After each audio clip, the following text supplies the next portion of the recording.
Eto, nakadiskarte ako ng pera kay pareng Ekte. Buti na lang napahiram niya ako kaya may pambayad na tayo ng kuryente. Nakakahiya tuloy. Tinanong ko pa niya sa akin kung ano nang ginagawa mo. Sabi ko hanggang ngayon nag-aaral ka pa rin. Hindi ka pa rin tapos. Ba't naman kasi kailangan niyo pa akong banggitin eh? Lalo lang tuloy ako napapahiya sa ginagawa niyo. Pwede namang manahimik na lang kayo. Paano ako mananahimik? Kitang-kita nila kung paano ako mamasada at magpakahirap araw-araw. Saka hindi maiiwasang hindi sila magtanong sa'yo dahil alam nila, mahigit 6 na taong ka na sa kolehiyo. Ano ba kasing ginagawa mo sa eskwela at hindi ka na makagraduate? Tapos kapag pupunta ako sa school mo, ayaw mo naman kung ano-anong dinadahilan mo. Ano ba talagang balak mo sa buhay mong bata ka? Pwede ba, Tay? Huwag ngayon. Sinasabi ko lang sa'yo dahil nagtataka na ang mga kamag-anak at kakilala natin. 24 ka na, pero hanggang ngayon hindi ka pa rin tapos. Yung iba nga dyan nakakapagtrabaho na sa ganyang edad eh. Yung iba naman, kahit na mas bata sa'yo at nag-aaral pa, ay nakakapag-sideline na. Mga working student.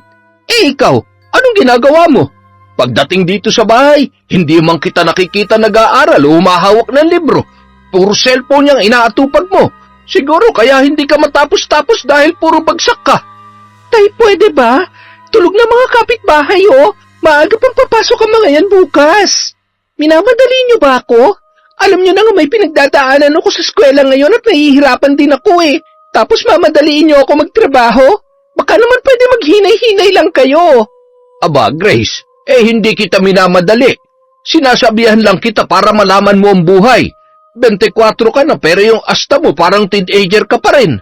Ang nais ko lang naman, makapagtapos ka na at makapagtrabaho para hindi ka magaya sa mga tao rito. Alam mo naman kung gaano kahirap ang buhay ng mga tao rito sa lugar natin. Walang ibang hanap buhay rito kundi ang pamamasada ng tricycle, pagtitinda sa palengke, o pangingisda sa ilog. Bilang tatay mo, pangarap ko makapagtrabaho ka sa magandang lugar at para magawa mo yun, kailangan mong ayusin ang pag-aaral mo. Anong masama sa sinasabi ko, ha? Para sa kinabukasan mo yun, tapos akala mo naman lagi ka nalang inaapi. Taon 2011, Masantol, Pampanga. Alas 10 na ng gabi pero wala pa rin ang ama ni Grace na si Bando. Kaya naman sinamantala niya ang pagkakataon at lumabas ng bahay para magpahangin habang kausap ang isang classmate sa cellphone. Member siya ng text clan na kung tawagin ay Newborn Texter Clan o NBTC. Isa itong grupo sa cellphone kung saan nagpapadala ng group message ang bawat miyembro sa isa't isa. At kada buwan, nagkakaroon sila ng Grand Eyeball kung saan nagkikita-kita ang mga miyembro para makapag-bonding at makita sa personal ang mga naging barkada nila sa loob ng grupo. Simula nang mauso ito, nasa 5 text clan na ang sinalihan ni Grace. Pero dito siya ngayon pinaka-active sa NBTC dahil nandito ang ilan sa kanyang mga crush. At ang isa nga rito ay nakatakda niyang mamit sa Biyernes para matikman ang isa't isa. Walang iba kundi si Steven. Ano, tuloy ka ba talaga sa Biyernes? Magsabi ka agad para magawan ko ng paraan. Para makapag-absent ako sa school. Hindi pa ako 100% sure. Hinihintay ko pa kasi yung pinsan ko kung isasama niya ako dun sa sinasabi niya. Basta, sasabihan na lang kita. Kailan pa matutuloy yun? Nung nakaraang buwan mo pa ako pinangakuan pero lagi namang hindi natutuloy. Sorry na kasi. Alam mo naman bago pa lang dito ang pinsan ko. Hindi pa niya kabisado ang mga lugar dito kaya kailangan ko talaga siyang samahan. Binilin din siya sa akin ng magulang niya. Hindi ko naman din pwedeng pabayaan to. Basta, maghihintay ako sa Biyernes kahit anong mangyari. Ang tagal-tagal ko na naghihintay eh. Basta, gagawin ko ng paraan para sa'yo. Naku, saan nga pala tayo pupunta? Bawal dito sa amin dahil masikip saka walang privacy dahil maraming butas ng pinto at bintana namin. Di, maghanap tayo ng lugar. Saan nga? Hindi ba pwede dyan sa inyo? Bawal pa kasi ang bisita rito. Alam mo naman ang mga kasama ko sa bahay, puro conservative. Basta, gagawin ko ng paraan para sa'yo, promise. Sa ngayon, gawin muna nating 90% sure, okay? Hay nako, nagtatampo na talaga ako. Lagi na lang ganyan tapos hindi rin naman natutuloy. Tuyot na ako. Kailan mo ba ako didiligan? Don't worry, pag nagkita tayo, akong bahala sa'yo. Sisiguruhin ko na magiging maligaya ka. Talaga lang ha? Sige, asahan ko yan. Gusto ko kahit 3 rounds lang sana. Sa loob, sa muka, at sa dibdib. Ano, kaya mo ba? Sus, basic lang yun. Kahit nga 10 round pa kung gusto mo eh. Okay na sa akin yung 3 lang muna. Medyo mahigpit din kasi si tatay eh. Hindi ako pwedeng mawala ng matagal. Sus, kita mo na, kapag ikaw nagdadahilan ng magulang, dapat okay lang sa akin. Pero pag ako, magagalit ka na. Hay nako, basta yung pangako mo tuparin mo ha. Hanggang Friday na lang ang deadline mo. Kapag hindi pa natuloy yun, bahala ka. Kalimutan mo na ako at burahin mo ng number ko. Teka, wala namang ganyanan. Alam mo namang mahal kita eh. Patunayan mo yan. Ang taong minamahal, binibigyan ng panahon. Oo na po. I will do my best para matapos agad yung mga lakad ng pinsan ko. Para sa Biyernes, matuloy na ako dyan. Naku, teka, ibababa ko na pala. Andito na yung tatay ko, parating na. Sige, bukas na lang ha. Pag ganitong oras na hindi na ako pinagsa-cellphone nun eh. Okay, bye. Love you. Love you too. Mwah. Pagkababa ng tawag, agad na nagbalik si Grace sa loob ng kanilang bahay. Pagkapasok naman ng kanilang ama, naabutan niyang tulog na ang 3 niyang kapatid, habang siya naman ay nakaupo pa sa tabi at nagsusuklay ng buhok. Anong oras ang pasok mo bukas? Mga 2:00 pa po, kaya hindi ako gigising na maaga bukas. O eto, nakadiskarte ako ng pera kay paring Ekte. Buti na lang napahiram niya ako kaya may pambayad na tayo ng kuryente. Nakakahiya tuloy. Tinanong ka pa niya sa akin kung ano nang ginagawa mo. Sabi ko, hanggang ngayon nag-aaral ka pa rin. Hindi ka pa rin tapos. Ba't naman kasi kailangan niyo pa akong banggitin eh? Lalo lang tuloy akong napapahiya sa ginagawa niyo. Pwede namang manahimik na lamang kayo. Eh, paano ako mananahimik? Kitang-kita nila kung paano ako mamasada at magpakahirap araw-araw. Saka hindi maiiwasang hindi sila magtanong sa'yo dahil alam nila, mahigit 6 na taong ka na sa kolehiyo. Ano ba kasing ginagawa mo sa eskwela at hindi ka na makagraduate? Tapos kapag pupunta ako sa school mo, ayaw mo naman kung ano-anong dinadahilan mo. Ano ba talagang balak mo sa buhay mong bata ka? Pwede ba, Tay? Huwag ngayon. Eh, sinasabi ko lang sa'yo dahil nagtataka na mga kamag-anak at kakilala natin. Eh, 24 ka na. Pero hanggang ngayon, hindi ka pa rin tapos. Yung iba nga dyan, nakakapagtrabaho na sa ganyang edad eh. Yung iba naman, kahit na mas bata sa iyo at nag-aaral pa, ay nakakapag-sideline na. Mga working student. Eh ikaw, anong ginagawa mo? Pagdating dito sa bahay, hindi man kita nakikita nag-aaral o humahawak ng libro. Puro cellphone yung inaatupag mo. Siguro kaya hindi ka matapos-tapos dahil puro bagsak ka. Tay, pwede ba? Tulog na mga kapitbahay oh. Maaga pang papasok ang mga yan bukas. Sana ayusin mo ng problema mo sa eskwela. Isipin mo naman ang kalagayan ko. Tumatanda na ako, anak.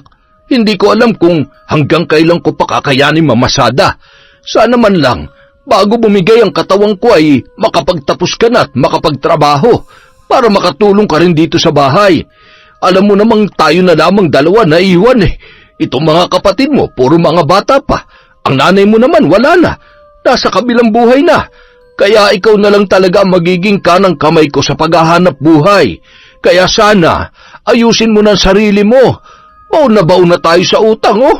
Pagkain nga natin bukas, hindi ko na alam kung saan ko kukunin eh. Minamadali niyo ba ako, Tay? Alam niyo na nga may pinagdadaanan ako sa eskwela ngayon at nahihirapan din ako. Tapos, mamadaliin niyo talaga ako magtrabaho. Baka naman pwede maghinay-hinay lang kayo. Hindi kita minamadali, Grace. Sinasabihan lang kita para malaman mo ang buhay. Abay, 24 ka na, pero yung asta mo parang teenager ka pa rin. Ang nais ko lang, makapagtapos ka na at makapagtrabaho, para hindi ka magaya sa mga taga rito.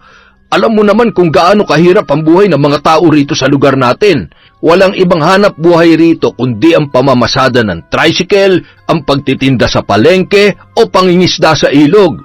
Bilang tatay mo, pangarap ko magkatrabaho ka sa magandang lugar at para magawa mo yun, kailangan mong ayusin ang pag-aaral mo. Ano masama sa sinasabi ko? Kung makapagsalita ka, para kang laging inaapi. Hindi na nakasagot pa si Grace. Padabog siyang naglatag ng kanyang higaan at tinalikuran na lamang ang kanyang ama. Kahit anong sermon nito, pinili niyang wag na lamang sumagot. Baka kung ano pa ang kanyang masabi rito gaya ng dati. Kinabukasan, pagpasok ni Grace sa klase, wala rin siyang ginawa kundi ang makipagkwentuhan sa mga barkada habang nagsusulat ng kanilang lecture. Sulat at discussion lang ang ginawa ng kanilang instructor para sa subject na yon, kaya maaga rin silang natapos at nakalabas. Pagkalabas nila, saglit lang siyang sumama sa mga kaibigan sa mall dahil nag-text na ang lalaking kanyang kinababaliwan, kaya agad siyang nagpaalam sa mga kaibigan. Nang makarating na sa kanilang lugar, doon niya na tinawagan ng lalaki habang naglalakad pa uwi. Oh, nasan ka ngayon? Good news, Grace. Matutuloy na ako sa Biyernes. Ha? Talaga? Napakiusapan ko na yung pinsan ko, kaya ngayong araw ko na siya sasamahan para bukas makakagala na ako dyan. Ay, salamat talaga, bebe. I love you. I love you too. Mag-ahit ka na bukas, ha? Ayoko kasi ng may sagabal eh. Ay nako, kanina umaga pa ako nag-ahit. Malinis na to. Basta siguruhin mo lang na mapapaligaya mo ako, ha? Huwag ka mag-alala. Akong bahala sa'yo. Ay nako, hindi na ako makapaghintay. Basta bukas, ha? Huwag ka malilate. Teka, sandali. Saan pala tayo? Sabi mo, bawal dyan sa inyo. Yun na nga eh. Nagtanong na rin ako sa mga kaibigan ko. Hindi rin pwede sa kanila. Saka, anong palusot naman ang sasabihin ko? Ang hirap. So, paano na yan? Saan natin gagawin? Heto nga eh. Pauwi na ako, magbibihis lang ako tapos lalabas din ako agad. Maghahanap lang ako ng lugar na may privacy. Balitaan kita mamaya, ha? Sige, bebe. Salamat. Ibababa ko na to, ha? Nasa sakayan pa kami ngayon eh. Sumaglit lang talaga ako para ipaalam sa'yo to. Sandali lang, bebe. I love you talaga. Mwah! Pagsapit ng gabi, Bebe ko wala talaga eh. Kung saan na ako nagpunta, wala akong makita. O, paano na yan? Matutuloy pa ba tayo? No choice na tayo. Dito na lamang sa bahay. Akala ko ba wala kang privacy dyan? Gagawin ko na lang ng paraan. Takpan na lang natin ang kurtina tapos wag na lang tayo magingay para walang makarinig sa atin. Wala eh. Wala talaga ako mahanap na lugar kahit saan. Ay, mas masarap pa naman sana kung maririnig kitang yung alam mo na. Anong magagawa natin? Basta diskartehan na lang natin bukas. Ang importante, matuloy tayo. Hindi na ako papayag na mapaglipasan pa ng araw na yon. Basta siguruhin mong wala dyan yung tatay mo, ha? Oo, namamasada yun. Ang tagal-tagal ko na kayang hinintay to. At ilang beses mo na rin akong pinangakuan. Hindi ko na nga pinapansin yung iba kong ka-text para lamang sa'yo eh. Oo na. Teka, anong oras pala? Alas 8 hanggang alas 12 ng tanghali pwede. Yung mga kapatid ko, 12:30 pa uuwi. Tapos, babalik sila sa school ng 1:00. Tapos, alas 3 sila uuwi. So, kahit ano sa mga yan pwede. Basta wag lang dun sa oras ng tanghalian nila, ha? Hindi ba umuwi yung tatay mo? Hindi yun. Gabi na yun uuwi. Oo, sige na. Kita na lang tayo bukas. I love you, bebe. hindi na nakasagot pa si Grace nang biglang magbukas ang pinto at pumasok ang kanyang ama at mga kapatid. Agad niyang itinabi ang cellphone at nagkunwaring may inaayos sa kanyang bag. Anong oras ang pasok mo bukas? Tanghali ulit. Nakausap ko pala si Paring Cardo. May hiring daw sila ron sa Jollibee sa Apalit. Tumatanggap din daw sila ng mga working student. Ba't hindi mo subukan mag-apply? Tutal, tanghali naman ang pasok mo. Sa umaga, puntahan mo. Susubukan ko. May kailangan din kasi kaming ipasa sa school eh. O, edi sa Sabado ka pumunta para walang pasok. Huwag mo sayangin ang pagkakataon. Manager siya sa branch na yon at nabanggit na kita sa kanya. Kaya isa ka sa mga hinihintay niyang pumunta ron. Oo na, sa Sabado na lang. Busy talaga ako bukas eh. Siguruhin mo ha? Dahil sa Sabado, tatanungin uli kita kung pumunta ka ba talaga o hindi. Ayaw ko sanang puwersahin ka, kaso ang dami na talaga natin bayarin ngayon tapos baon na rin ako sa utang. Wala na akong ibang malalapitan na pwede makatulong sa akin kundi ikaw na lang. Nasa tamang edad ka na, Grace. Isipin mo na lang, yung mga kaedaran mo nagtatrabaho at kumikita na. Kaya ikaw sa lagay mong yan, pwede ka na rin maging working student, kahit pansamantala lang naman. Kapag medyo nakaluwag-luwag na tayo, pahihintuin na kita at mag-focus ka na uli sa pag-aaral. Ngayon lang talaga to dahil sobrang tambak na tong mga utang at gastos natin. Oo na, sa Sabado pupuntahan ko yun. Kinabukasan, dumating na ang katekst niyang si Steven na taga Bulacan. Gaya ng kanilang plano, sinarado nila ang mga pinto at bintana at tinakpan ng kurtina at mga karton ang mga butas. Naglatag na rin siya ng kutsyon sa sahig para maging komportable ang kanilang pwesto. Nang umagang yun, isinuko ni Grace ang kanyang sarili sa lalaki, gaya ng ginawa niya sa mga naunang lalaki na nakadate niya. Sa bawat clan na sinasalihan, ang lagi niyang hanap ay lalaking makakatalik. Hindi niya mapigilan ang labis na pag-iinit ng kanyang katawan. Para bang hindi siya mabubuhay kung walang makakagalaw sa kanya sa loob ng isang buwan. Nang nakaraang buwan, may isang taga-Tarlac ding lalaki na miyembro ng clan nila ang nakagalaw sa kanya. Gwapo yun at matangkad. Ngayon naman si Steven na medyo maputi at tulad niya marami na ring karanasan sa ganitong bagay. Nang matapos sila, nagkwentuhan ng dalawa pero agad na ring umalis ang lalaki. Hindi kasi nila alam kung kailan darating ang kanyang ama. Bagamat namamasada yun ng ganoong oras, may mga pagkakataon na bigla rin yung umuwi at nagdadala ng kung ano-ano sa kanilang bahay. Kaya para makasiguro, maaga na niyang pinauwi si Steven. Ang mahalaga, natuloy na ang matagal nilang pinaplano. Araw ng Sabado, hapon na nakauwi ang dalaga. Galing siya sa apalit at pinuntahan ang sinasabi ng kanyang ama na hiring sa Jollibee kung saan manager ang kakilala nito. Oh, kumusta ang lakad mo? Ayun, napuntahan ko na. Anong balita? Tapos na ang interview at exam. Tatawagan na lang daw nila ako para sa update. Kung ganoon, lagi mong bantayan yung cellphone mo, baka tumawag nga sila. Opo, lagi ako nakabantay dito. Nakautang na ako ng ulam dyan. Mamamasada muna ulit ako hanggang mamayang gabi. Piyesta ngayon sa kabilang barangay, kaya maraming pasahero. Kumain na lang kayo dyan ng mga kapatid mo, ha? Opo, sige. Nung sumunod na araw, umuwi si Grace na galit sa kanyang ama.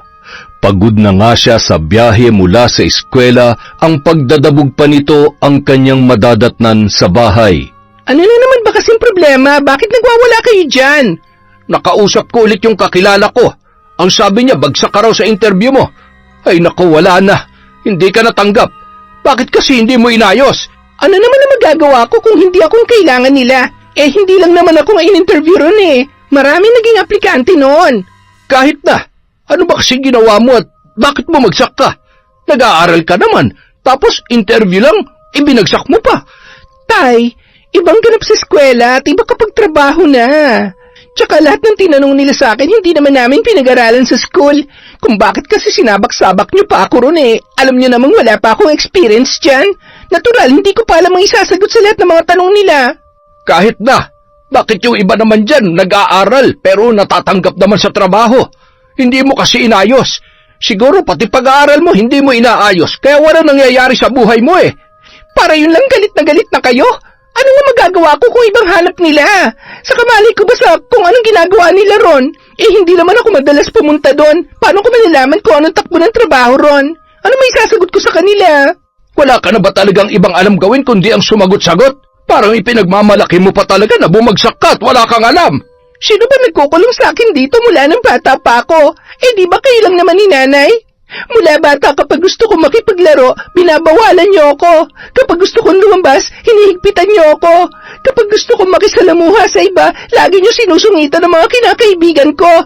Mula nun hanggang paglaki ko, ganyan ang ginagawa niyo sa akin. Gusto kong makita ang mundo pero kinukulong niyo ako rito sa bahay. Tapos ngayon lumaki na ako, hindi mulat sa maraming bagay, nagagalit kayo kasi bumagsak ako at wala akong alam. Aba, pinagtataasan mo ako ng boses? Huwag mong pinagsasalitaan ng ganyan na nanay mo. Namatay siya sa sakit dahil sa'yo.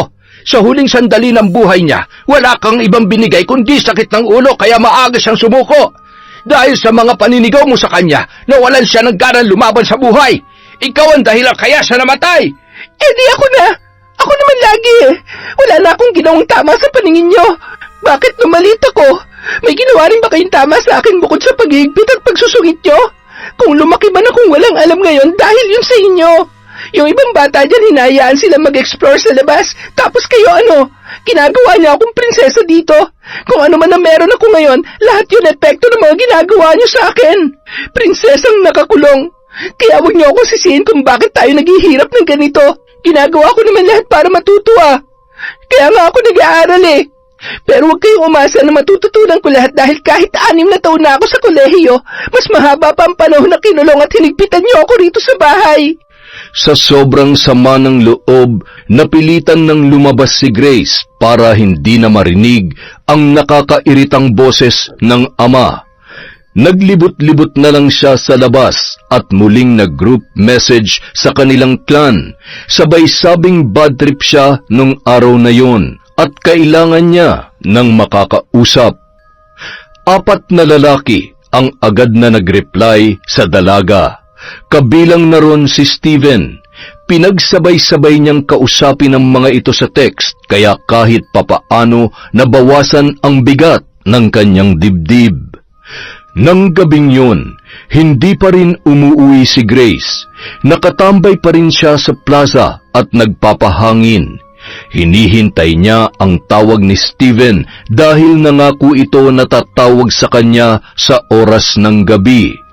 Mabuti na lamang, bago pa siya tuluyang mainip ay tumawag na ang binata. Agad yung sinagot ng dalaga. Hello, bebe. Nasaan ka? Heto, tapos ko na ulit samahan yung pinsan ko sa lakad niya. Ano, ayos ka lang ba? Hindi pa nga ako umuwi eh. Parang hindi pa ako handang harapin si tatay ngayon. Ganito naman kami lagi kapag nag-aaway. Lumalayas talaga ako. Eh hanggang kailan ka magtatampo dyan? Alam mo kung ako sa'yo, umuwi ka na. Tiisin mo na lang muna yung mga sermon niya.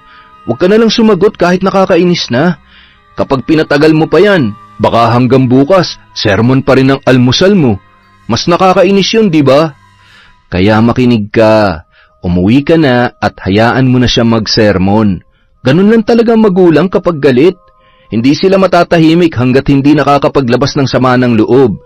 Pero kapag hinayaan mo siyang makapag-sermon ngayon, bukas sigurado tahimik na yan at payapa na ulit ang mundo mo. Eh nakakasawa na kasi. Linggo-linggo na lang palagi siya may sinasabi. Hindi na siya natapos kakasermon sa akin. Kung matapos man siya ngayon o bukas, ano na naman kaya ang susunod na isa-sermon niya sa akin sa susunod na mga araw? Sigurado may bago na namang ibabanat yun. Hayaan mo na. Basta sundin mo na lang yung sinasabi ko. Kapag galit siya, huwag mong sabayan para hindi na humaba ang usapan. Pero bebe, may sasabihin pa sana ako eh. Oh, sige lang. Ano ba yun? Di ba sabi mo, maraming negosyo ang parents mo? May hiring ba sila dyan? Kahit na yung pinakamababang posisyon lang. Yung pwedeng working student. Baka naman pwede mo akong ilapit to. Medyo kailangan ko kasi ng pera eh. Isa rin kasi to sa lagi namin pinag-aawayan ni tatay eh. Ganun ba? Parang meron naman. Pero tatanungin ko muna si tatay para sigurado ha. Bukas babalitaan kita. Sige, sana matulungan mo ako. Ngayon lang ako hihingi ng pabor sa'yo. Huwag mo sanang kalimutan yung mga araw na niloloadan kita para lang makapag-GM ka. Sana ako naman ang tulungan mo ngayon. Gagawin kong lahat na makakaya ko, bebe. Ha? Huwag kang mag-alala. Salamat ha. Bukas hihintayin ko ang text mo. Tapos pag nagkita tayo, babawi ako sa'yo. Oo na, sige na. Basta umuwi ka na sa inyo at huwag mo na lang sabayan ng galit ng tatay mo, okay? Saka gabi na, baka mapagtripan ka pa dyan sa labas. O sige, uuwi na ako, ibababa ko na to. Salamat ulit ha. Buti na lang nakilala kita. Huwag ka mag-alala. Mula ngayon, wala na akong ibang kakausapin. Ikaw na lang. We, seryoso ba yan? Pero salamat din ha. Alam mo naman, simula nang magkakilala tayo, ikaw lang lagi ang pinaglalaanan ko ng ganitong oras at panahon. At gaya ng lagi kong sinasabi sa'yo, gagawin kong lahat para matulungan ka sa lahat ng problema mo. Basta ako lang, wala nang iba ha. Siyempre naman, mula ngayon, sayong-sayo na lang ako.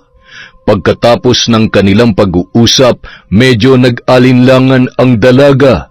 Mahal na rin niya si Steven pero hindi rin niya maipapangako na dito lang niya maibibigay ang kanyang sarili. Kahit kasi may nararamdaman na siya para sa isang tao, hindi pa rin niya mapigilang mahulog sa iba, lalo na kapag nakatagpo uli siya ng lalaki na kanyang matitipuhan.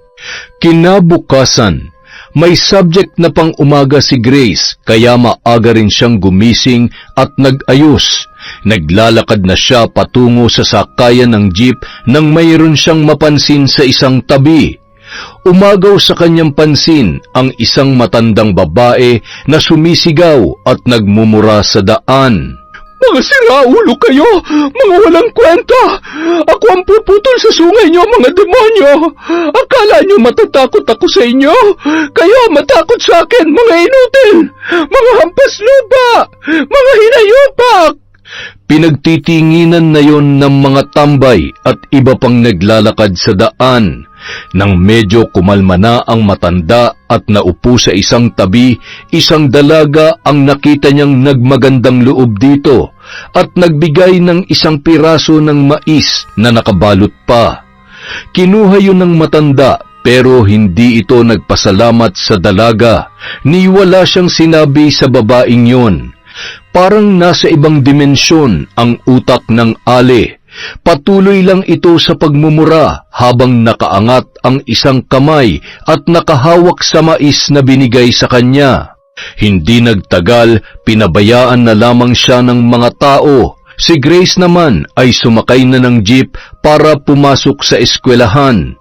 Samantala, pagdating sa klase, sa mga probinsya, usong-uso ang mga mangkukulam at mambabarang na yan. Pero alam nyo ba na dito sa atin sa Pampanga, may sarili rin tayong bersyon.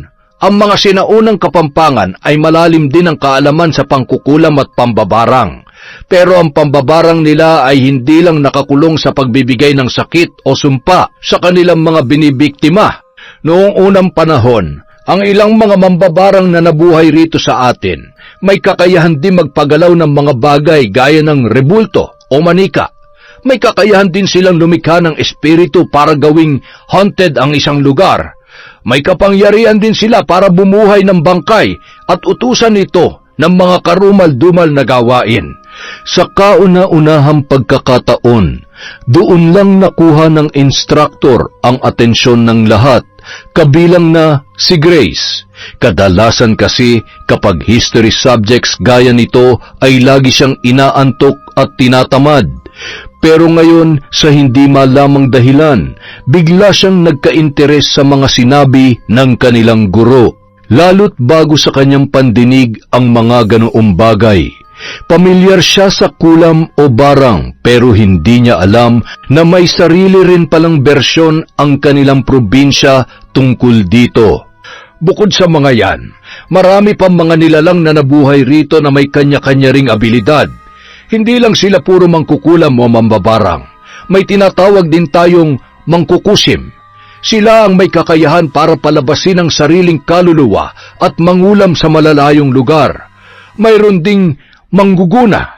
May kakayahan naman silang gumawa ng gayuma, lunas o anting-anting sa pamamagitan ng mga halaman. Meron ding manggagawi. Marami silang alam sa mga halaman na hindi alam ng karamihan, at ito ang ginagamit nila para makagawa ng itim na mahika o lason sa pamamagitan ng mga halamang yon. May tinatawag din magbantala. Bihasa sila sa paggawa ng mga dasal o panalangin na may iba't ibang epekto sa tao o sa paligid. Meron ding uple. Ito ang tawag sa mga taong may kakayahang gumawa ng ilusyon. Manlilinggo.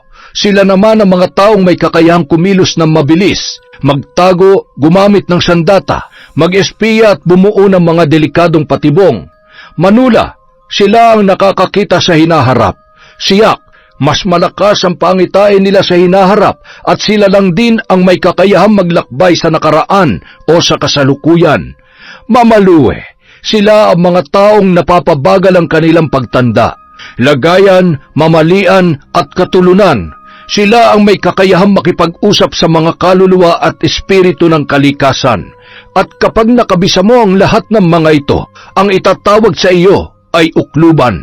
Taglay niya ang kapangyarihan ng lahat ng mga nabanggit, kaya siya rin ang pinakamalakas. At yan ang makulay na mundo ng mga taong may kalam dito sa ating probinsya. Ang salitang kalam ay nangangahulugang the gifted sa Ingles. Sila ang mga taong nabiyayaan ng kakaibang kapangyarihan o abilidad. At noong unang panahon, maraming mga kapampangan ang sinasabing may kalam, pero dahil sa pagkalat ng gyera, hindi na nila ito naipasa pa sa kanilang mga kadugo, kaya unti-unti rin silang nabawasan, hanggang sa mawala na sa kasaysayan. Tuwang-tuwa si Grace at ang kanyang mga kaklase sa kanilang natuklasan. Hindi niya akalaing ganito pala kalawak ang mundo nilang mga kapampangan pagdating sa kulam o barang. Akala niya ang pangkukulam o pambabarang ay nakakulong lamang sa pagbibigay ng sakit o sumpa sa isang tao. Marami pa palang kakayahan ang mga ito at marami pa silang mga kauri na hindi pa alam ng karamihan. Lalo na sa mga hindi taga Pampanga. Napapaisip tuloy siya kung may ganun pa bang mga tao o nilalang sa panahon ngayon. Pagkatapos ng klase, sa kanyang pag-uwi, kumain na agad sila ng kanyang mga kapatid. At nang matapos siya sa gawain sa kusina, pinalabas na muna niya ang mga yon habang siya ay pumwesto sa isang tabi at inatupag muli ang keypad ng kanyang cellphone. Sa dami ng group messages, napuno agad ang inbox niya kaya nagbura na muna siya ng mga text message. Pagkatapos ay nakatanggap siya ng GM sa kanilang welcoming officer kung saan inanunsyo ang mga bagong miyembro ng kanilang clan. 3 babae yun at 2 lalaki. Sinave niya ang number ng mga ito at nagpadala na rin siya ng GM o group message para i-welcome ang mga bago nilang miyembro. Kahit hindi niya pa nakikita o nakikilala ang 2 lalaki na bagong member, parang nangangati na naman ang kanyang sarili na kilalanin ang mga yon. Hindi maintindihan ni Grace kung bakit tuwing magkakaroon sila ng bagong membrong lalaki, lalo na kapag kaedaran niya ay laging nabubuhay ang maharot na bahagi ng kanyang pagkatao. Hindi niya mapigilang mapalapit sa mga ito para makuha ang kanilang Facebook account. Kapag nakita niyang gwapo, doon lang siya makikipag-close sa mga bagong member. Nang gabing yun, isa sa mga bagong miyembrong lalaki ang naging kaklose niya agad sa text. 2:00 na ng madaling araw pero panay pa rin ang palitan nila ng mensahe. Ero ang pangalan noon at malapit lang din ang tirahan sa kanilang lugar. Malapit sa college school kung saan siya pumapasok. Lalo pa siyang tinamaan dito nang malamang bad boy ang binata.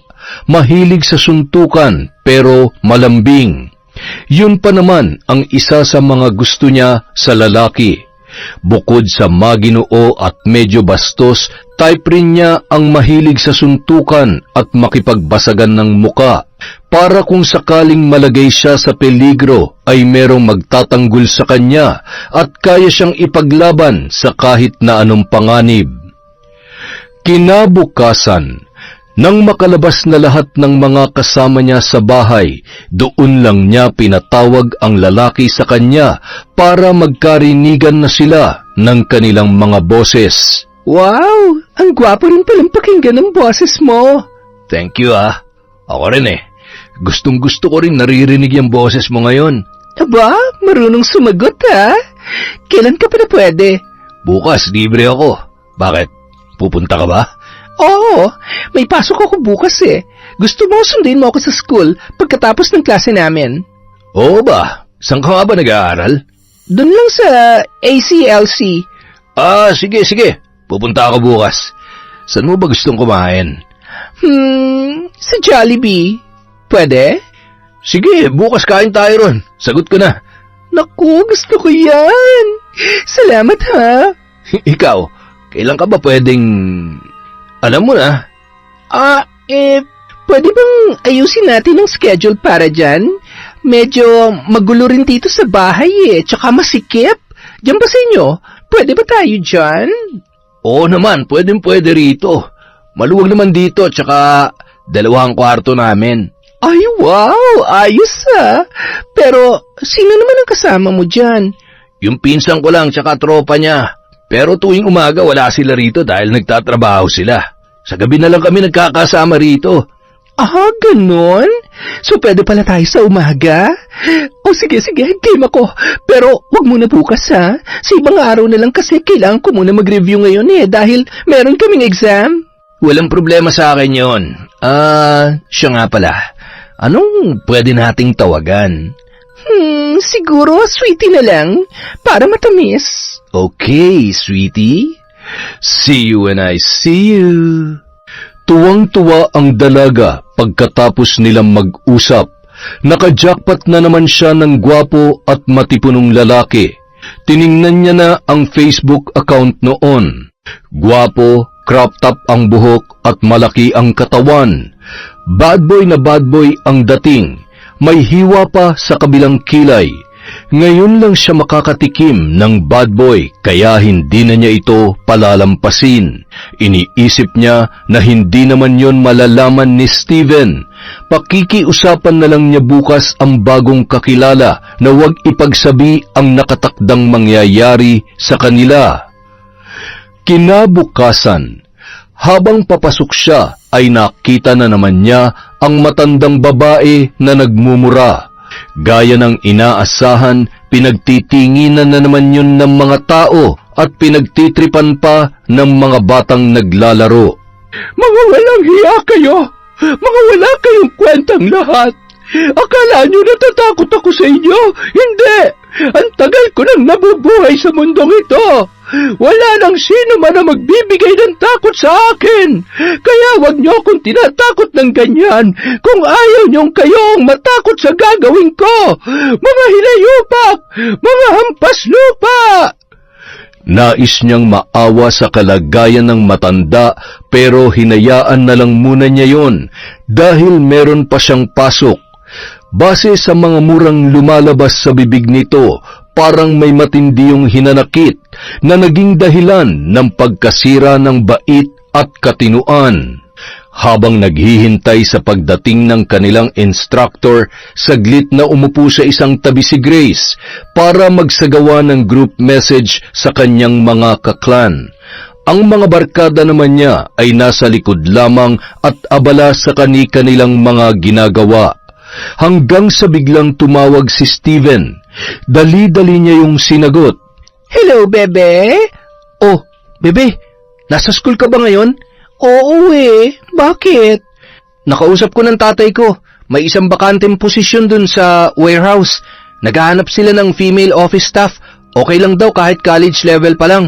Gusto mo ba ron? Talaga ba? Sige, ipasok mo na ako. Ano bang kailangan bukod sa resume? May mga requirements na rin ako dito galing dun sa in-applyan kong Jollibee branch nung nakaraan. Pwede na kaya yon? Oo, pwede na yan. Hindi naman sila mahigpit dun Sa Miyerkules daw ang interview. Ano, sunduin ba kita dyan? Para ako na maghatid sa'yo ron sa warehouse namin sa San Fernando. Sa San Fernando? Sige. Okay lang. Ayos lang yon. Ang mahalaga may trabaho. Salamat bebe. Mahal na mahal talaga kita. Grabe. Mahal din kita, bebe. Kita-kits sa Miyerkules, Makalipas ang ilang araw, naabutan ni Grace ang kanyang ama na kumakain ng hapunan. Inilapag niya ang bag sa upuan at tumabi roon. Nung araw na yon, parang ganado siyang makipag-usap sa kanyang tatay. Tapos na kayo mamasada, tay? Hindi pa. Lalabas pa ako mamaya. Siya nga pala, sa susunod na linggo po, papasok na po ako sa trabaho. Ano? Ano sabi mo? May kaibigan ako na nagpasok sa akin dun sa warehouse ng tatay niya. Medyo madali lang naman yung trabaho. Office clerk lang po. Kaya tinanggap ko na. Kesa naman sa wala. At least, makakatulong na ako sa inyo ngayon. Kailan ka pa nakahanap? Nung isang araw lang po, nagpatulong ako sa friend ko. Buti na lang tatay niya yung may-ari ng warehouse. Kaya hindi na ako nahirapang maipasok. Madali lang din yung interview. Magkano naman daw ang sahod mo? Below minimum lang kasi part-time lang po ako doon. May mga araw na half-day lang kasi may pasok ako sa school. Ay, hindi na bale. Ang mahalaga, meron kahit papano. Malaking tulong na rin ang sasahurin mo para maipandagdag sa mga bayarin natin. Siyempre, iba-budget naman natin yan lahat. Hindi ko naman kukunin lahat yan.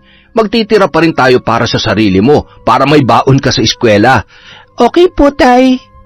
Yan lang naman ang gusto ko, anak.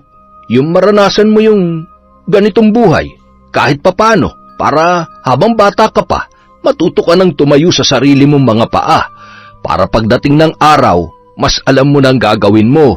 Kasi ako, hindi ko alam kung hanggang kailan pa ako makakapamasada. Medyo sumasakit na itong mga paa ko. Sana hanggang makatapos ka, malakas pa rin ako para hindi mo solohin ang lahat ng gastos. Okay na po, Tay. Sige na, kumain ka na lang po dyan. Hindi sanay si Grace na ganoon kagaan ang boses ng kanyang ama kapag siya ay kinakausap. Nasanay kasi siya na lagi itong nagtataas ng boses dahil sa mga sermon sa kanya. Ngayon niya lang ulit yon narinig magsalita ng ganoon kahinahon. Naisip niya na nakakapanibago pala. Parang bigla rin gumaan ang kanyang pakiramdam. Samantala, ng unang araw ni Grace sa trabaho, pagkalabas niya sa klase ng 12:00 ng tanghali, agad na siyang bumiyahe patungo sa warehouse kung saan isa siyang inventory clerk. 9:00 ng gabi na siya nakauwi sa kanilang bahay.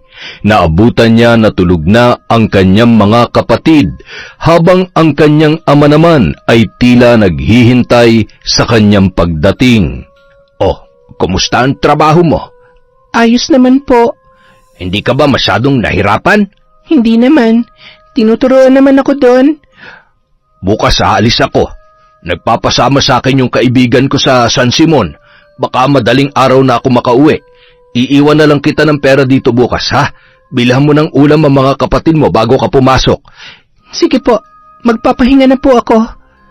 Kahit hindi nagalit ang tinig ng kanyang ama, naiilang pa rin si Grace na kausapin yon. Hindi pa rin kasi mabura sa kanyang ala-ala ang lahat ng sermon noon sa araw-araw na nagdaraan. Nasanay na talaga ang kanyang tainga na lagi yung galit, at kahit ngayong matino na ang kanilang pag-uusap, hindi pa rin niya magawang kausapin yon na maayos. Lagi na lang matipid ang mga salitang binibitawan ng dalaga kapag magkausap sila ng kanyang ama. Kinabukasan, pagkatapos niya magtrabaho, dumiretso siya sa bahay ng bago niyang textmate na si Ero. Ito na ang pangalawang beses na nakapunta siya sa bahay noon, at ito na rin ang pangalawang pagkakataon na may mangyayari sa kanila. Hindi niya akalaing mas magugustuhan niya ito kesa kay Steven. Mas gwapo at mas malinis tingnan si Steven, pero mas mahusay si Ero pagdating sa kama. Para sa kanya, wala rin namang magiging problema kung pagsasabayin niya ang dalawa dahil una sa lahat, hindi naman sila opisyal na magnobyo ni Steven. Nagtatawagan sila ng bebe, pero ganun din naman siya sa iba pa niyang mga katekst na lalaki. May kanya-kanya siyang tawag sa mga ito at pare-pareho lang din niyang sinasabihan na mahal niya ang mga yun. At ngayon, isa na si Ero sa mga idinagdag niya sa kanyang listahan. Buti nakapunta ka ngayon, pinayagan ka ng tatay mo. Hindi Hindi papayag yun, no? Wala kasi siya ngayon sa bahay kaya malaya akong gumala ngayon. Bukas na madaling araw pa siya darating kaya dito na ako dumiretso. Yung mga kapatid mo. Nabilhan ko na sila ng pagkain kanina hanggang hapunan. Sinabihan ko na rin sila na gagabihin ako ngayong araw kaya wala na magiging hadlang. Pwede na nating ulitin yung nakaraan kasi sobra akong nasarapan sa ginawa natin eh. Talaga ba? Nagustuhan mo yung helicopter style na ginawa natin? Ay, grabe! Ang sarap sa pakiramdam. Ulitin natin ngayon, dali! Sige, simulan mo na at ako'y hihiga na. Nung araw na yun, magkasama na naman nilang pinagsaluhan ang mainit na gabi. Samantala, hating gabi na nang makauwi si Grace sa kanilang bahay. Pagkapasok niya sa loob, naabutan niyang tulog na ang kanyang mga kapatid. Naging maingat siya sa pagbibihis at paglatag ng kanyang higaan para hindi na maabala pa ang mga yun.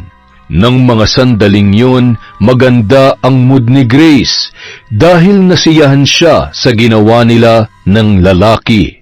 Marami siyang natutunan dahil sa lahat ng kanyang mga nakarelasyon, yun lamang ang nakapagbigay sa kanya ng ganoong kaligayahan. Handa na sana siyang matulog nang bigla siyang makarinig ng ingay sa labas ng kanilang bahay. Napakamot ng ulo ang dalaga. Narinig na naman niya ang nagmumurang boses ng matandang babae na dayo sa kanilang lugar. Ngayon lang niya yun nakita pero marami na agad nakakakilala rito dahil kung saan-saan daw ito napapadpad at wala raw ginagawa kundi ang magmura sa daan. Kapag may nagmamagandang loob sa matanda at sinusubukang magbigay ng limos, hindi niya tinatanggap. Puro masasamang salita lamang lagi ang lumalabas sa bibig ng naturang babae. Mga wala kayong kwenta! Mga gago! Mga manloloko! Mga salot sa mundo! Bakit hindi pa kayo mawala? Ang dapat sa inyo ay nasusunog sa dagat-dagatang apoy. Kung walang kikilos, ako ang tatapos sa inyo. Puputulin ko yung mga kinabukasan nyo, yung pinagmamalaki ninyo. Lumapit kayo rito. Sige, subukan nyo ko. Napabuntong hininga na lamang si Grace. Napaisip tuloy siya kung ano ang nangyari sa matanda para mawala ng ganito ang kanyang katinuan. Para bang wala ng ibang dumadaloy sa loob ng kanyang katawan, kundi puro galit at puot lamang. Kinabukasan, naging abala siyang muli sa eskwela at sa trabaho, kaya naman gabi na nang siya ay makauwi. Naabutan niyang gising pa ang kanyang ama at mga kapatid. Grace, anong oras ka nakakalabas sa trabaho? 8:00 po, yung oras na nagsasara ang warehouse namin. Bakit? Gaano ka namang katagal sa biyahe mo pauwi rito? Mga kalahating oras po. Minsan, depende rin sa traffic. Bakit ba? Wala. Basta, huwag ka lang munang magpapaabot ng 10:00 sa daan. Delikado ngayon. Bakit? May nangyari po ba? Kagabi. Kaya mag-iingat ka. Huwag ka na magpapagabi sa daan mula ngayon. Ano po ba yung nangyari? Sabihin niyo na. May nakita yung mga kapitbahay natin. Yung anak ni Mang Domeng, si Enrico, naglalakad sa tulay. Ano? Paano po naglalakad? Nakita siya kagabi ng mga tambay dyan. Naglalakad daw siya. Dumaan siya ron sa tulay, papunta sa kanilang bahay. Ano? Imposible. Sinong Enrico ba yan? Yung lasenggong napaaway sa sulok noon at nasaksak? 2 taon nang patay yun ah. Kaya nga usap-usapan yan dito sa atin ngayong araw. Nakita raw si Enrico na naglalakad papunta sa bahay nila sa dulo ng tulay kagabi. Mga bandang 10:00. Suot niya pa raw yung barong na suot-suot niya sa loob ng kabaong. Punit-punit na nga raw yung damit at amoy na bubulok na. Seryoso ba talaga yan? Naniniwala kayo doon? Bakit? Ikaw ba? Hindi ka naniniwala sa multo? Aswang? Engkanto? Kulam? Naniniwala naman ako sa mga ganyan. Pero yung sa buhay na biglang babangon at maglalakad, yun lang ang hindi ko pinaniniwalaan. Tsaka walang ganun sa atin, di ba? Anong wala? Amalanhig ang tawag dun sa ibang lugar. Sa madaling salita, zombie. Kung naniniwala ka sa mga multo at aswang, wala rin pinagkaiba ang zombie sa kanila. Mga alagad sila ng kadiliman. Grabe naman sa kadiliman. Pero bakit naman biglang babangon yung bangkay ni Enrico? 2 taon na nakaliping yon. Saka ano pong uuwian niya? Di ba mula nung mamatay si Mang Domeng, nung nakaraang buwan giniba na yung bahay nila dyan? Puro damo na lang ngayon ang nandun. Yun na nga. Marami rin na nagtataka kung paano siya nabuhay at kung anong kailangan niya. Kaya ikaw, mag-iingat ka na rin mula ngayon. Huwag ka nang magpapagabi masyado. Kung kinakailangan mong umuwi na maaga, gawin mo para hindi mo siya makasalubong at baka kung ano pang gawin sa'yo nun. Ano naman ang magagawa ng isang taong patay na? Yun na nga. Patay na pero biglang bumangon pa. Kaya sigurado may ibig sabihin yun. May masamang pangitain yun. Kaya dapat ka talagang matakot. Nako, kilala mo naman yan si Enrico. Kahit nung buhay pa, di ba? Araw-araw laging sumasabak sa mga riot dyan sa plaza. Hindi nauubusan ng kaaway. Laging nasa inuman, sugalan at patayan. Ayan tuloy ang nangyari. Nasaksak, nakarma. Kung nung nabubuhay pa siya, ganun na siya kasama, paano pa kaya ngayon bigla siyang bumangon ulit sa libingan niya? Oo na nga. Sige na po, mag-iingat na ako. Hindi na lamang inintindi ni Grace ang sinabi ng kanyang ama. Bagamat medyo nagulat siya sa balita, wala rin siyang balak magpaapekto rito dahil sa lahat ng mga kwentong kababalaghan at paranormal, ang mga zombie o bangkay na bumabangon lang talaga ang hindi niya pa kayang paniwalaan. Isa pa, mahilig din naman sa tsismis at kwentong katatakutan ang kanilang mga kapitbahay, kaya hindi siya dapat magtaka sa bagong kwentong pinapakalat ng mga yun. Nang sumunod na gabi, isang nakakakilabot na balita na naman ang sinabi ng kanyang ama nang siya ay umuwi. Mayroon na naman bangkay na nakitang naglalakad sa kanilang lugar. Sino na naman ang nagsabi niyan, Tay? Basta. Doon nakita malapit sa palengke. Alam mo ba kung sino ang bangkay na yon? Sino daw po? Si Miguel. Ano? Si Miguel? Yung anak ni Mang Enteng na tindero sa palengke? Yung binatang namatay dahil sa aksidente sa motor? Oo, yun nga. Mag-iisang taon nang patay yun na. At ngayon, bumangon din gaya ni Enrico. Siya naman ngayon na nakita naglalakad sa may palengke kagabi. Kaya ayun, nagsitakbuhan lahat ng mga tambay at tricycle driver na nakakita sa kanya. Ano na raw ang itsura niya? Yun nga nakapagtataka. Madumi lang pero ang itsura ay parang nung nilibing lamang. Totoo ba talaga yan, Tay? Anak, mahirap lang ang mga kababayan natin pero hindi sila mga sinungaling. Alam na alam ko kapag nagsasabi sila ng totoo. Saka kalat na rin yan sa buong bayan.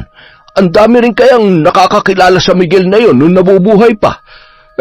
Sayang nga ang batang yun Gwapo sana, matalino, artistahin, pero maagang kinuha na may kapal. Kung totoo man yan, ano nangyayari? Bakit bumabangon ng mga patay? Kaya nga mag-ingat ka. Hindi ko rin alam kung anong dahilan. Huwag ka talagang magpapaabot ng sobrang gabi kapag umuwi ka. Alam mo ba kung anong oras siya nakita kagabi? Mga bandang 10:00 din, kaparehong oras nung nakita si Enrico nung nakaraan. Oo na po, magmumotor na lang ako para mas maaga ako makauwi rito. Kapag jeep kasi, hindi maiiwasang gabihin talaga ako dahil bibihira lang ang jeep na dumadaan dun sa pinapasukan kong trabaho. Kahit labag sa loob ng dalaga, sinikap na ring makauwi ng maaga ni Grace ng mga sumunod na araw. Kahit napapagastos na siya ng malaki sa pamasahe, nagpasya siyang magmotor na lang gabi-gabi para mas mapabilis ang kanyang pag-uwi. Sa lugar kasi ng kanyang pinagtatrabahuhan, sa oras ng labas niya ay wala nang masyadong jeep na dumadaan. Kadalasan gumagarahe na para bigyang daan naman ang mga tricycle na mamasada sa gabi. Kaya lamang mas mahal ang singin ng motorsiklo lalo na kapag solo, hindi gaya ng jeep na mas nakakatipid ang mga pasahero. Pero nitong mga huling araw, Pati si Grace ay nabahala na rin sa kumakalat na balita sa kanilang lugar tungkol sa 2 kilalang tao na matagal nang patay pero biglang bumangon at naglalakad. Kahit hindi niya pa nakikita ang mga yon, hindi niya maiwasang mangilabot sa tuwing siya ay uuwi, lalo na't madilim ang kanyang nilalakaran dahil walang ilaw ang poste. Samantala, naiwan ng dalaga sa bahay kasama ang kanyang mga kapatid na mahimbing nang natutulog. 10:30 ng gabi. Nasa San Fernando ang kanyang ama at may dinalaw na matalik na kaibigan na nakakonfine sa ospital. Kinabukasan na makakauwi ang kanyang tatay, kaya naman malaya na naman siyang gumamit ng cellphone magdamag. Wala siyang ibang inatupag kundi ang mag-GM habang ka-PM naman niya ang ilan sa mga kalalakihan gaya nina Aero at Steven.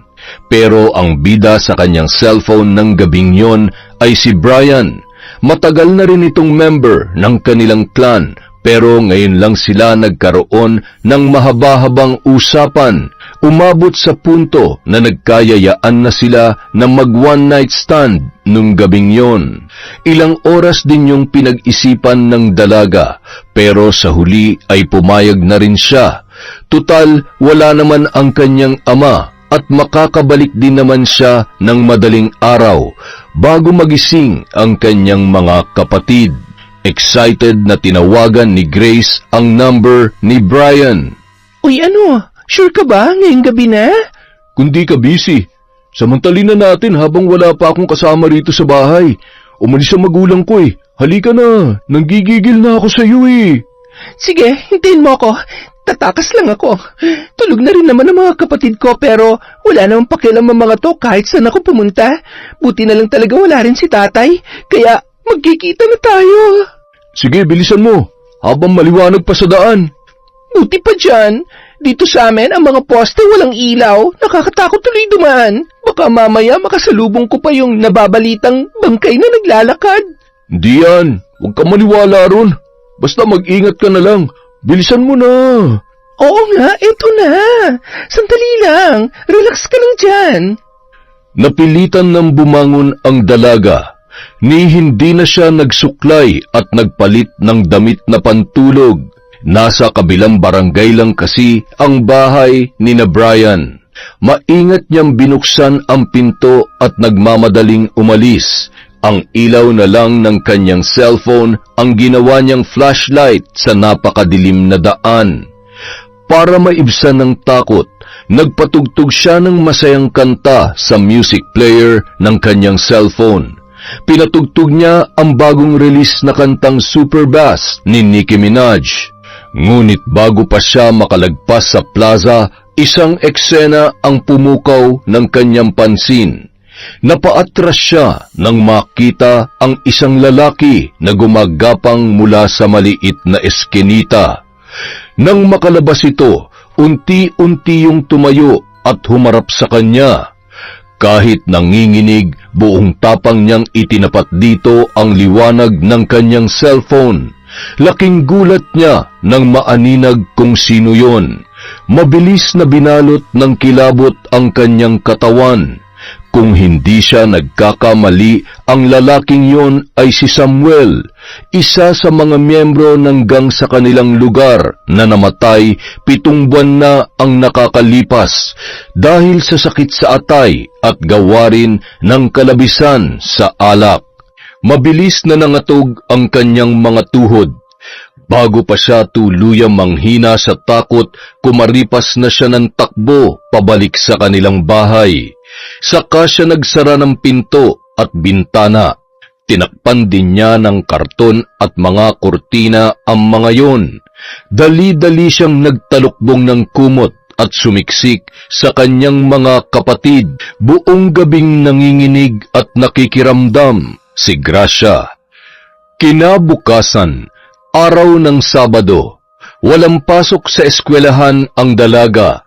Ang pasok naman niya sa trabaho ay magsisimula pa ng tanghali. Naisip niyang maglibot muna sa plaza para makasagap ng sariwang hangin, makakita ng maraming tao at makalimot sa kanyang nasaksihan nung gabi. Gaya ng inaasahan, kalat na naman sa buong bayan ang pangatlong bangkay na namataan kagabi. Ang bangkay ni Samuel na nakita niya ay nakita ring gumagala sa iba't ibang parte ng kanilang lugar. Marami ang natakot at nabahala rito, ngunit hindi nila alam kung ano ang dahilan ng nangyayaring kababalaghan. Ilang sandali pa, mayroong tumawag kay Grace. Boses ito ng matandang bulag na lagi niyang naririnig na nagmumura sa kanilang lugar. Iha, mag-iingat ka. Ikaw na ang susunod. Ha? Ako po bang kausap niyo? Oo, ikaw. Nakikita ko may masamang mangyayari sa'yo. Kaya mag-iingat ka kung ayaw mong matuloy yon. Ano pong mangyayari ang sinasabi ninyo? Alam kong baliw ang tingin niyo sa akin lahat dito, pero tiyak na pasasalamatan mo ko. Oras na mailigtas ko ang buhay mo. Ano po bang ibig niyong sabihin? Hindi ko po kayo maintindihan. Makinig ka. Sa lahat ng mga taong nakatira dito, sa iyo lamang ako may nakitang masamang pangitain. At kung hindi ka makikinig sa babala ko, sasapitin mo rin ang nangyari sa kanya. Sino po bang tinutukoy niyo? Ano bang ibig niyong sabihin, Lola? Sa lugar na ito, may isang babaeng nawawala. 3 taon na ang nakalipas, ngunit wala pa ring nakakakita sa kanyang katawan. Kaya para mabigyan siya ng hustisya, dumayo ko rito upang hanapin ang mga taong gumawa noon sa kanya. Ano po? Babaeng nawawala? Teka, parang may naaalala nga ako. 3 years ago, may napabalitang nawawala nga dito sa amin. Schoolmate ko po siya, si Katrina. Siya po ba ang tinutukoy ninyo? Siya lang kasi ang kilala kong babae rito na bigla na lamang nawala at hanggang ngayon ay hindi pa rin natatagpuan. Nandito lang ang kanyang bangkay, pero walang nakakaalam kung nasaan siya dahil itinago ang kanyang katawan. Paano niyo po nalaman yan? Dahil isa kong mambabarang, iha. Mambabarang? Parte rin po ba ng kapangyarihan niyo makakita ng mga may alam ka tungkol sa akin? Parang nabanggit lang po ng teacher namin noong nakaraan. May sinabi siya na hindi lahat ng mambabarang ay puro pagbibigay ng sakit lang ang ginagawa. Malawak ang sakop ng kanilang kapangyarihan. Tama po ba ako? Oo, hindi lahat ng mambabarang ay nananakit. Ako, ginagamit ko ang aking kapangyarihan para bigyan ng hustisya ang mga namayapa na sa mundo na pinagkaitan nito. Nakakausap ko ang kanilang mga kaluluwa, nahanap ko ang kanilang mga katawan, at nalalaman ko ang katotohanan sa kanilang pagkawala. At sino man ang makita ng aking mga mata na may kagagawan nito, sila ay parurusahan ko ng matinding barang. Kaya naman ang aking misyon ay magpunta sa iba't ibang lugar para maghanap ng mga ligaw na bangkay o kaluluwa na tila kinalimutan na ng panahon. Tinutulungan ko silang makamit ang kanilang hustisya sa pamamagitan ng pagbibigay ng parusa sa lahat ng mga taong may kinalaman sa kanilang pagkamatay. Ang mga taong ito ang aking binabarang at binibigyan ng walang kapantay na sakit at sumpa. Ngunit sa lahat ng napuntahan ko, ang lugar na ito at ang kasong natuklasan ko rito ay naiiba. Dahil ang 3 tao na may kinalaman sa pagkawala at pagkamatay ng babaeng yon ay patay na rin. Ano po? Ano pong ibig niyong sabihin na patay na sila, Lola? Kaya para mabigyan pa rin sila ng parusa, ginamit ko ang aking kapangyarihan para gisingin ang kanilang mga bangkay at bigyan sila ng parusang hanggang sa kabilang buhay ay kanilang mararamdaman. Ang aking pambabarang ay hindi lamang gumagana sa mga buhay na tao. Dumadapo rin ito pati sa kanilang mga kaluluwa. Ano po? Ibig sabihin, yung 3 bangkay na nabalitaang bumangon dito sa amin, silang may kinalaman sa pagkamatay at pagkawala ni Katrina? Tama ka. At oras na bumangon ang kanilang bangkay, nangangahulugan na dumapo na sa kanilang mga kaluluwa ang aking barang. Kaya habang nasusunog sila sa impyerno, mararamdaman din nila ang walang katapusang sakit, hapdi at kirot ng aking sumpa. Ang kanilang pagdurusa ay magiging triple. Pero, saan naman po pumupunta ang mga bangkay na bumabangon? Lakad po sila ng lakad. Malalaman mo yan sa susunod na mga araw. Ikaw, kung ayaw mong matulad sa babaeng tinutukoy ko, iwasan mo na lahat ng mga lalaking kinakasama mo ngayon. Ang mga lalaking nakapaligid sa iyo ang magpapahamak sa iyong buhay. Ha? Paano niyo po? Sa isang titig ko pa lamang sa tao, alam ko na ang lahat tungkol sa kanya, pati ang kanyang nagliliyab na mga lihim. Kaya kung gusto mong mabuhay pa, talikuran mo na ang mga taong pinagnanasahan mo. Sila ang maghahatid sa iyo sa bingit ng kamatayan. Paano niyo po nakikitang lahat ng ito? Bulag naman po kayo. Oo, bulag nga ako. Pero hindi kayang hadlangan ng kapansarang ito ang aking kapangyarihan at abilidad. Kaya tandaan mo lahat ng sinabi ko kung gusto mong mailigtas pa ang sarili mo. Napaisip si Grace sa sinabi sa kanya ng matanda. Kaya siya nilapitan nito ay dahil nakita niya ang mangyayari kay Grace. Ilang araw gumulo sa kanyang isipan ang kanyang mga narinig. Hanggang sa isang balita ang pumutok sa kanilang lugar. Ang bangkay ni Katrina na 3 taon nang nawawala ay natagpuan na raw nung araw na yon. Nakita yon sa abandonadong bahagi ng isang eskenita sa may palengke. Pero hindi lang daw yon ang kanilang natagpuan dahil nagulat ang lahat matapos nilang makita ang bangkay nina Enrico, Miguel at Samuel, nakatabi mismo ng bangkay ni Katrina. Dahil daw sa bangkay ng 3 lalaki, kaya nila nakita ang katawan ng babae na matagal nang nawawala. Kung hindi pa bumangon ang mga yon sa kanilang mga libingan, hindi matutunton ang kinaroroonan ng katawan ni Katrina. Gawa ng kuryosidad, pinuntahan ni Grace ang mismong lugar. Nagulat din siya sa kanyang nakita. Bukod sa buto na lamang ang bangkay ng babae, nakita rin niya ang 3 lalaki na ginagapangan ng malalaking insekto at ang kalahati ng balat ng mga ito ay halos lusaw na. Ilang araw hindi nakatulog na maayos si Grace dahil sa mga nasaksihan.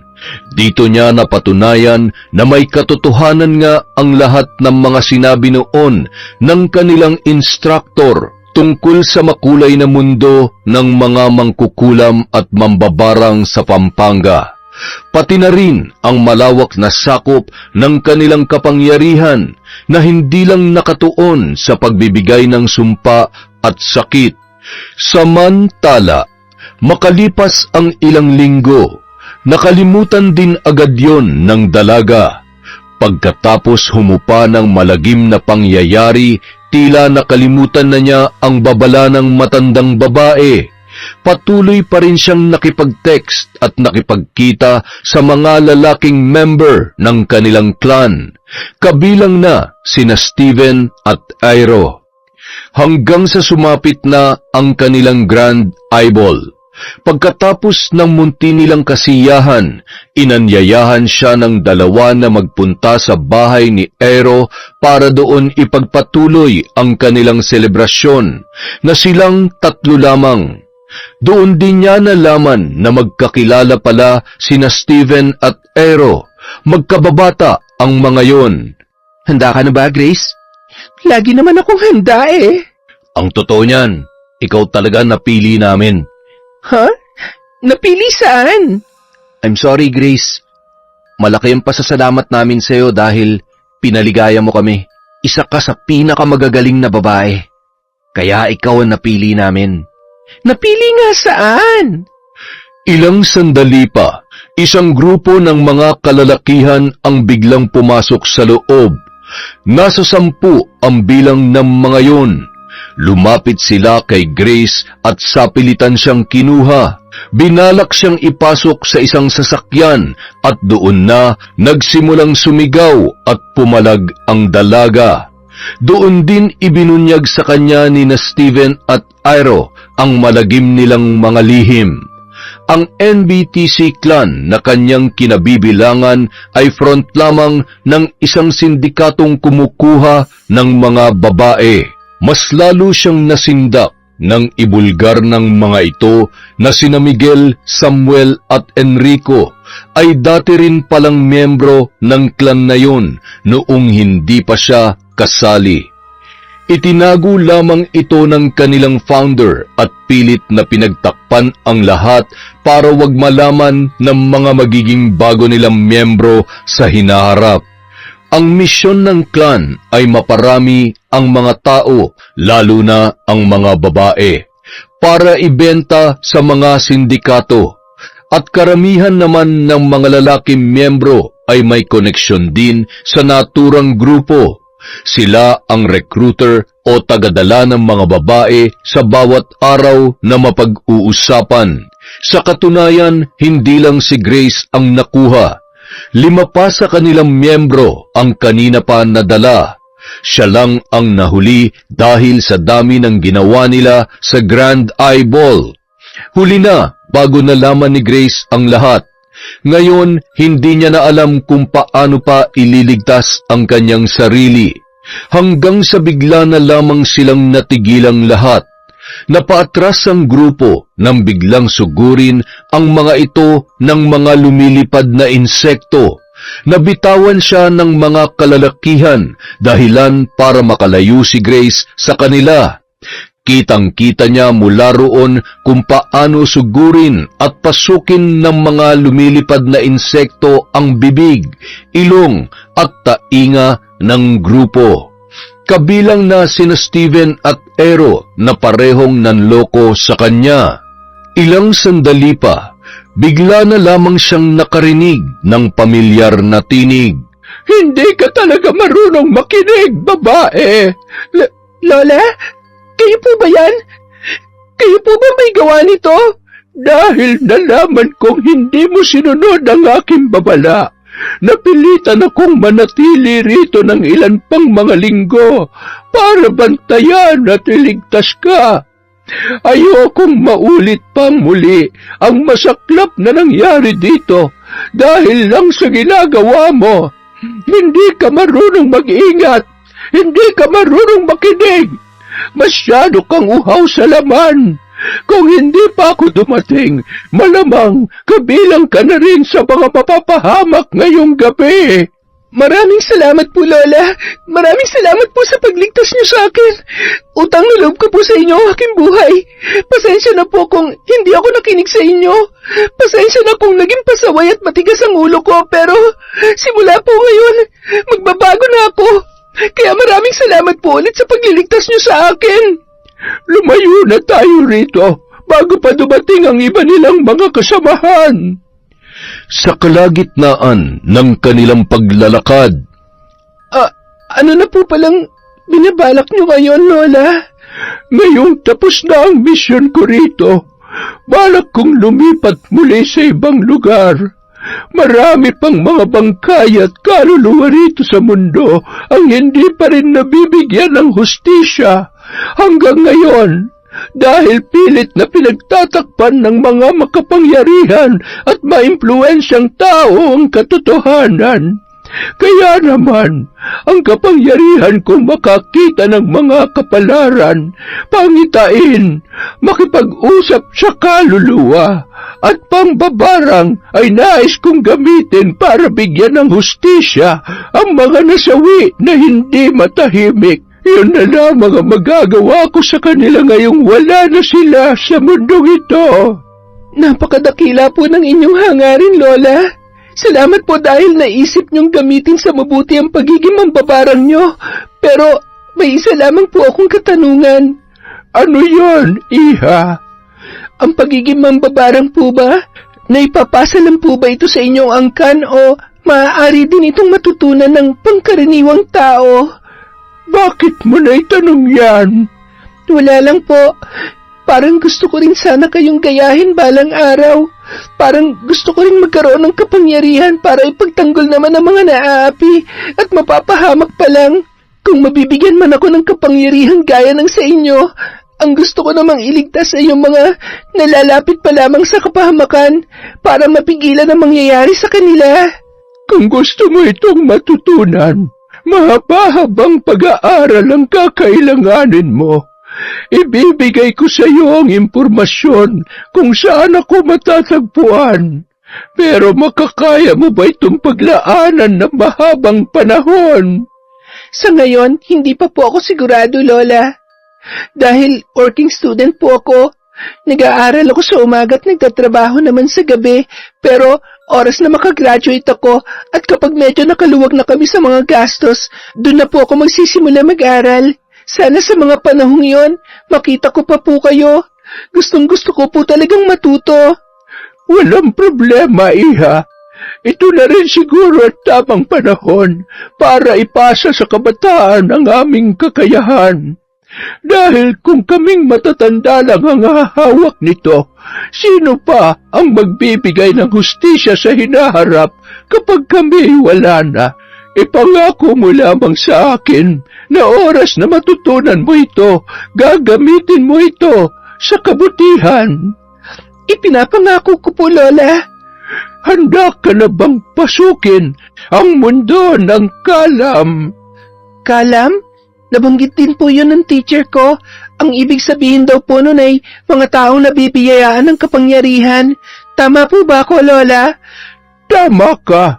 At dito sa Pampanga, hindi lang ako nag-iisang may kalam. Marami kami. Pero nagkalat lang kami sa iba't ibang lugar para isagawa ang aming misyon. Handa rin po ako makilala sila, Lola. Basta hintayin niyo lang po ako. Uunahin ko munang tapusin ang pag-aaral ko at pagtulong sa aking ama. Kapag maayos ng lahat, babalikan ko po kayo para mapag-aralan yan. Sana rin. Ayusin mo na ang relasyon mo sa iyong ama. Ayusin mo na ang pakikitungo sa kanya. Huwag mo na siyang sasagutin gaya ng ginagawa mong pagtataas ng boses noon sa namayapa mong ina. Matuto kang mahalin ang mga magulang mo habang nandito pa sila. Dahil kapag dumating ang panahon na sila'y namaalam na, hindi mo gugustuhing magsisi. Opo, Lola. Pangako. Magbabago na po ako. Hindi ko po sasayangin ang ikalawang buhay na ipinagkaloob niyo sa akin. Maraming salamat po ulit. Pero bago po tayo maghiwalay, ano nga po palang pangalan niyo? Ako si Lola Tiring. Huwag mong kalilimutan ang pangalan na yan. Ako naman po si Mary Grace. Maraming salamat po sa inyong oras, Lola. Dito na po ang aking daan pa uwi. Mag-iingat po kayo sa susunod na lugar na inyong pupuntahan. Kinabukasan, nagulat si Mang Bando nang makita ang kanyang anak na nagluluto at naghahanda ng kanilang almusal. Oy, teka, anong ginagawa mo? Nagluluto po ng agahan natin, Tay. Oy, teka, may sakit ka ba? Mataas ba ang lagnat mo? Tay naman, ngayon na nga lang ako babawi eh. Gusto ko lang po makabawi sa lahat ng mga pagkukulang ko sa inyo. Ay, anong ibig mong sabihin? Alam ko pong naging walang kwenta akong anak. Nasa tamang edad na po ako pero wala pa rin ako nagagawang tama sa buhay ko. Kaya asahan niyo po na simula ngayon, aayusin ko na talagang pag-aaral ko para makatapos na ako kaagad. Pagkatapos ay maghahanap ako ng magandang trabaho para makatulong na rin po sa inyo. Kaya sana, Tay, mapatawad niyo po ako. Gusto ko sanang maging maayos na tayo ng tuluyan para lalo akong ganahang mag-aral. Ay nako, huwag mong isipin yun. Matagal na kitang pinapatawad. Salamat din at nauunawaan mo na rin ang gusto kong mangyari, anak. Para din naman to sa iyo eh. Para din ito sa ikabubuti mo at sa kinabukasan mo. Alam ko po yon. Kaya, kain na po tayo. Saluhan niyo na po ako rito. Ang tagal na rin po mula nung huli tayong magkasabay na kumain sa pagkainan. Salamat anak ha. Mahal ka ni tatay, tandaan mo yan. Mahal ko kayo ng mga kapatid mo. Mahal na mahal din po namin kayo, Tay. At magmula nga noon, inayos na ni Grace ang kanyang buhay. Tinalikuran na rin niya ang clan na muntik pang magpahamak sa kanya. Naging mapili na rin siya sa mga tao na kanyang pinakikisamahan. Wala na siyang ibang pangarap ngayon kundi ang maibangon ang kanyang pamilya sa kahirapan. Yon! Aba, may panggugulat sa huli. Ang ganda ng kwento natin. Dahil dyan, meron tayong shout-out. Bawas tayo sa listahan natin na utang na shout-out. Hello po kay Lorizel May Arangcon. Sa Gana-Gana family from Frederick Gana-Gana. Hello rin po kay Reyna Glenn at Glenda Panayas from Digos, Davao del Sur. Shout-out kay Perla Cantre Calderon from Ariel Calderon. Hello po sa Mamado family, Criste Gomez from Crisgel Mamado. Magkakapatid na Ambrosio of Pakil Laguna from Corazon, Cacalda. Hello po kay Miss Drawing. Shout out kay Cynthia Gomez, kay Sean, Sam at Sebastian from Chonchampcheb. Hello po kay Africa Montañez. Hi kay Vilma Lumage Rumbawa, Lumage at Singpet family from Linda Lumage. Hi kay Minerva Concepcion from Pasig. Hello po kay Irma Umali from Italy. Hi kay Merlin, kay Josefina Fuelias, kay Cliven Dubalan, kay Michi Ito. Hello po kay Leia Singapore. Hi kay Rosette Ersando. Hello kay Hilario Porta Jasmine. Shout out kay Maylin Benasio Kanja from Palawan. Hello po kay Rosalie Ashley Udrin Fradejas. Annaliza Moral from Stephanie Rose Fradejas. Hello po kay Corazon Ingay. Hi sa mama ni Samuel Kit Maniego. Hello po sa lahat ng employee ng Hana Graphics Printing sa Davao City. Hello po kay Alona R. Shout out kay Juan Basanta. Shout out kay Kick Soul from Saudi. Hello sa Valencia family of Bataan from Heidi Valencia. Shout out po kay Ev Bagabaldo. Kay Jackie Rivera from Sampaloc. Kay Jonalyn Pokiz. Kay Vem, Jonathan, Haji, Janice, Susan, Nika, at sa lahat ng taga LF Firework from Emily. Hello po kay Linda Trinidad. Shout out kay Rachel Martinez, kay Dayan Supapo, kay Dominga Vicmundo. Hello po sa Mazo and Credo family from Marilu Credo. Shout out kay Lily Lamintak, kay Imais Vlog, kay Juday Vlog, kay Chi, kay Florita Blanco, kay Nikki Lipomano, kay Daiben 0211. Shout out kay Evangeline Vergara, kay Clarice Tubbs, at kay Leonora Consensino. Sobrang dami na po ng isina-shoutout natin, kaya kung hindi man po kayo napagbigyan ngayon, may susunod pa po tayo. Ayusin lang po natin yung listahan para ma-shoutout natin lahat. Maraming salamat po sa walang sawang pagsuporta sa Kwentong Enteng.